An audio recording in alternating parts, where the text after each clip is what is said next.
ladies and gentlemen. I, Shreya Katyal, welcome you all to Rubaru. You're watching MSTV, and today I'm in conversation with a very talented actor, Mr. Rajkumar Kanodia. So let's talk to him and know about his journey. Hello sir, welcome to the studios. Thank you so very much for having me here. सबसे पहले हम आपसे यही जानना चाहते हैं कि ये जो एक्टिंग का सफ़र है ये कब शुरू हुआ, कैसे शुरू हुआ और कैसी जर्नी रही आपकी? ये 21 साल पहले शुरुआत हुई इसकी। 21 साल पहले आगाज़ हुआ था और दरअसल प्रोफेशनली 21 साल पहले और इमेच्योर लेवल पर मैं स्कूल में था। यही कोई मेरी उम्र रही होगी लगभग 7-8 साल की। तब से मैं सक्रिय जाने अनजाने मैंने कहीं ना कहीं एक मन में ठान लिया था कि अब यही करना है और इसके अलावा और कुछ नहीं करना है। That's the reason why I take it myself as handicap, because apart from acting I simply can't do anything, I simply can't think about anything else. It's the oxygen you breathe. That's right. That's very important because हम लोग जानते हैं कि persistence बहुत important है किसी चीज़ में और हम persistent and perseverance. Exactly. और उसको एस भी हम तभी Exactly. कर पाते हैं चाहे हम उसको उसमें खुद को झोंक दे बिल्कुल. That's very beautiful. और आज तभी हमारे पास इतने talented actor हैं. तो अभी तक आपने किन प्रोजेक्ट्स पे काम किया? We know you for your comedy roles. Like people know you for that. You ace that. और कैसा रहा है, मतलब कैसे प्रोजेक्ट्स और कौन सी मतलब जो प्रोजेक्ट है वो आपकी बिल्कुल क्लोज है, कुछ मेमोरी होगी किसी प्रोजेक्ट से?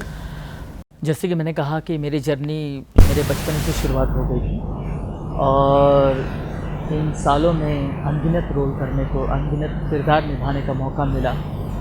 और जैसे तुमने कहा कॉमेडी में मेरी पहचान बनी है। दरअसल एक्टर होता है, एक्टर कॉमेडियन या स्टैंड अप कॉमेडियन या वगैरह वगैरह जो स्टैम्प उस पर गिराए जाते हैं, ऐसा कुछ नहीं होता। एक्टर होता है। बस ये है कि दुर्भाग्यवश मुझसे कॉमेडी ज़्यादा करवाई गई, लेकिन an actor can do anything whatsoever irrespective of whatsoever, and over this long period I got an opportunity to play various kind of roles, but मुझे सबसे ज़्यादा मज़ा करने को और किरदार निभाने को आया तो वो मेरी फिल्म थी हासिल, जो कि तिग्मांशु धूलिया की डेब्यू फिल्म थी, डायरेक्टोरियल डेब्यू था। उस फिल्म में मेरा बंगाली एक कैरेक्टर था जिमी शेरगिल के दोस्त का, जो कि वाकई अपने आप में बहुत अच्छा किरदार था। वो मुझे निभाने में बहुत मज़ा आया। अब तक I am very close to that particular character.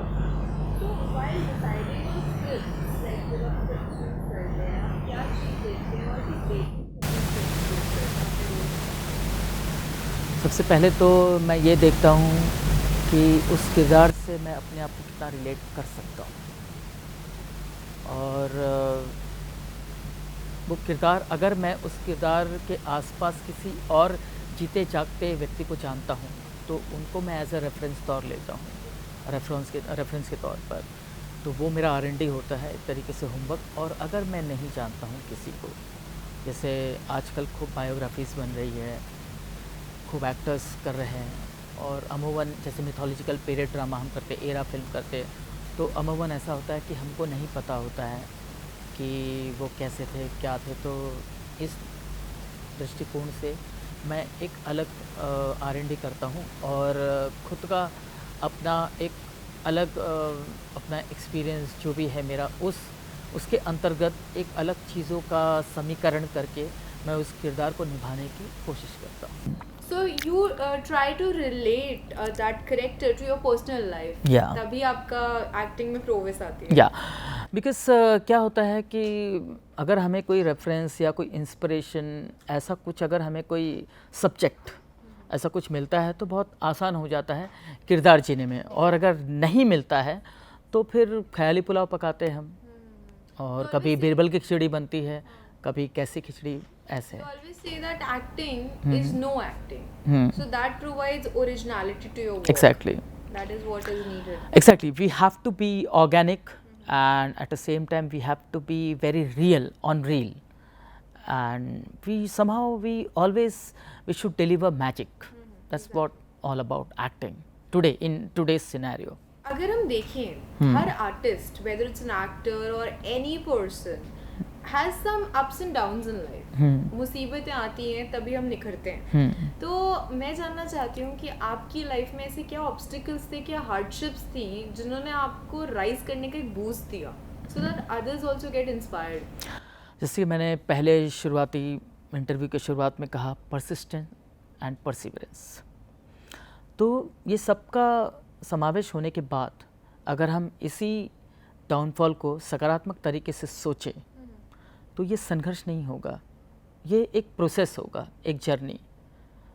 और स्ट्रगल वर्ड एक इंसल्ट वर्ड है फॉर मी.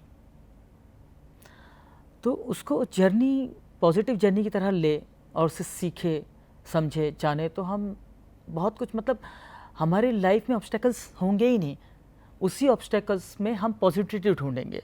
और ये बात हमेशा याद रखना, हर एक लोगों में या सिचुएशन में हमेशा अच्छाई बुराई होती है. और जो भी प्रॉब्लम्स आते हैं, ऑब्स्टेकल्स आते हैं, वो हर समस्या अपना हल लेके आता है, हर प्रॉब्लम्स अपना सोल्यूशन लेके आता है. कोई ऐसा पर्टिकुलर इंसिडेंट आपको याद है अपनी लाइफ का जिसने आपको बहुत बूस्ट दिया हो? मतलब कोई बहुत ही डिफिकल्ट सिचुएशन थी, उससे आप उभर के आए और you came out as a winner. हाँ, मैंने एक तमिल फिल्म की थी जिसमें पहली बार मैं तमिल लैंग्वेज से फेमिलियर हो रहा था. मुझे कुछ मालूम नहीं था तमिल का, मतलब मुझे एक वर्ड मेरे पल्ले नहीं पड़ रहा था. और वाकई I must out as a winner, because न कि सिर्फ मैंने मेरा डायलॉग सीखा बट मैं मैनेजेबल तमिल सीख गया था एक फिल्म के करते करते. तो और बाद में वो लोग डबिंग किसी प्रोफेशनल से करवाते हैं, अमोवन, लेकिन फाइनली वो डबिंग मैंने ही की. तो I find out as a winner because मैंने 7 महीने के अंतराल में लैंग्वेज सीखा और खुद ने डब किया. और आज भी उस फिल्म के बाद वहाँ के लोग मुझे अपनों में से किसी, मतलब अपना समझते हैं, उनको लगता है मैं उन्हीं में से एक हूँ. That's beautiful, that's an achievement. Because her struggle जब उसको हम ओवरकम करते हैं तो हमारे अंदर एक कुछ होता है जो ऐड हो जाता है, एक सेल्फ कॉन्फिडेंस कह लो, या we feel good about ourselves that we have done it. वो वाली फीलिंग जो थी वही मैं चाहती थी कि आप हमसे शेयर करें. सो आज आपने एक बहुत ही अच्छी सी एक्टिंग की वर्कशॉप ली for the students of Asian School of Media Studies. कैसा एक्सपीरियंस था, क्या आपने उनके साथ शेयर करा, उसके कुछ इंसाइट्स चाहते हैं हम?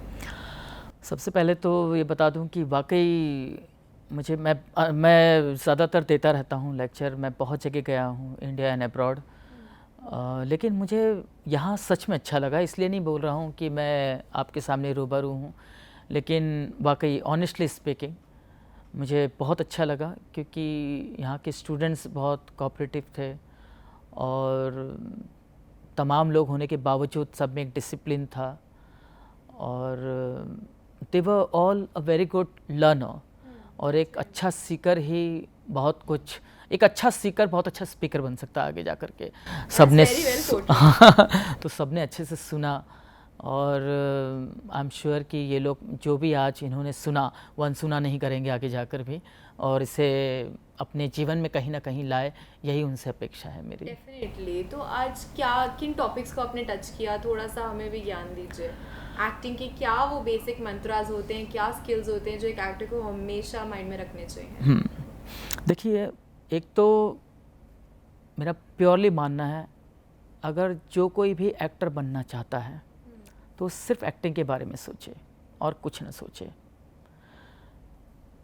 उसे एक ही जगह खोदना चाहिए, इतना खोदे कि वहाँ से पानी निकले, वो भी मीठा, और उसकी प्यास बुझ जाए.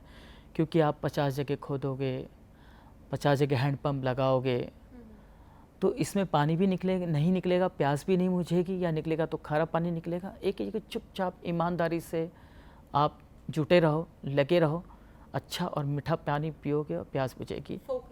फोकस ये एक है.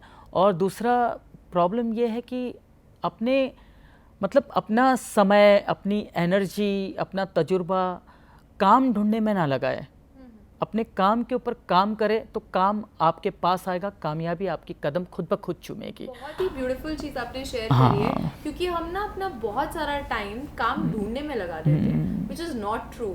You have to prepare yourself to get the right things done. Exactly.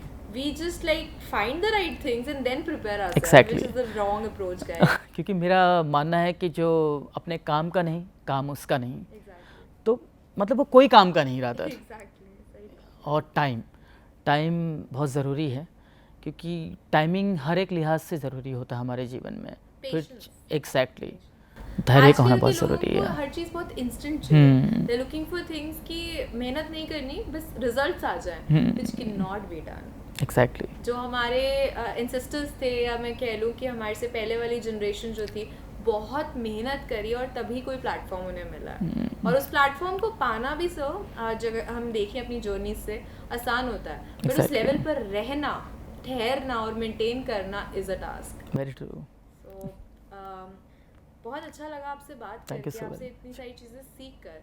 एक क्वेश्चन मेरा और है जो आजकल काफ़ी जर्नलिस्ट के माइंड में भी है और कॉमनर्स भी जानना चाहते हैं about this field, that see they say that there is nepotism, there preferences to any artist.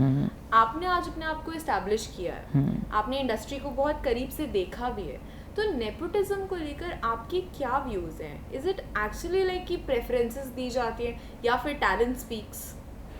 देखो, मैंने आज अपने वर्कशॉप में भी कहा ये बात, एक्टर सिर्फ एक्टर होता है, वो मेल या फीमेल नहीं होता, वो ऊंचा नीचा अमीर गरीब नहीं होता, और मतलब वो हर एक चीज़ से फ्री होता, कोई लबादा नहीं होता है उसके ऊपर किसी भी चीज़ का। एक्टर सिर्फ एक्टर होता है। Caste, creed, racism, nothing exist inside actor.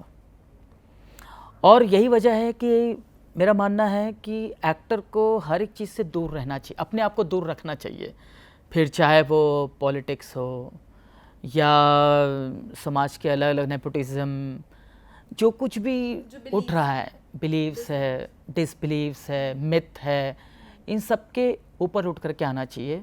या फिर अगर इसका सदुपयोग करना ही है तो वो कैमरा के सामने करे, कोई किरदार निभाते हुए।